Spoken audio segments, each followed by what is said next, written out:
this segment, we'll be working with the top block, sides, inner braces, and the base. First, check to make sure that the top block and base are flush to the rabbet cuts and that they match the side. It is easier to move wood from the top block and base before gluing them in. They should match, but check to be safe so that the front and back will glue on flat. You can remove wood with a plane, file, or sanding block if necessary. I do like to clamp the sides to my bench so that they do not slide around on me. While holding the base flush to the rabbet cuts, use a 7/64 drill bit to drill pilot holes into both sides. I like to use Type-On for this joint. Start 1 5/8 screws in each pilot hole, and use a hand drill or screwdriver to drive the screws.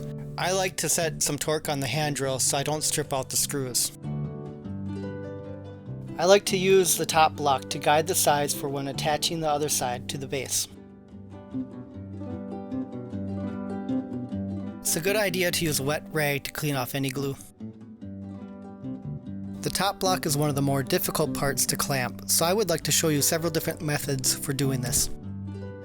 Quick clamps will do an okay job, but I prefer to use a wood screw clamp. You can adjust the angle to match the angle of the sides, which is nice. I prefer to use Type-Bond 1 on this joint, and make sure that you clean up the glue when you are done. You can also make a jig using 2x4s and a piece of plywood. You can just screw the 2x4s onto the plywood, just have the 2x4s match the angle or the taper of the sides. All you have to do is take a rubber mallet and tap it to force it into the wedge. You can also use bungee cord wrapped around several times. It's nice to use clamping cauls so that the pressure is distributed evenly. Now you can glue in the inner braces. There is a shallow cut towards the front and a deeper cut towards the back. The braces are tapered wider towards the back, so you have to insert the braces into the dados with the back of the body facing up. You can also use a taper jig to clamp the braces. Just like the top block, match the taper of the body and tap it with a hammer to force the sides into the jig. You can use bungee cord as well, although I might use a clamping caul here to help distribute the pressure. Although not preferred, you can use weights for this also. Bar clamps and a heavy clamping caul are my preferred method for this job.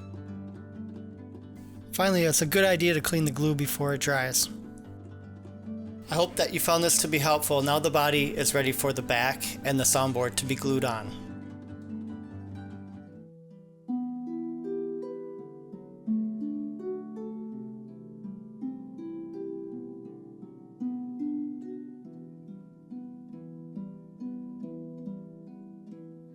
Alas, my love, you do me wrong to cast me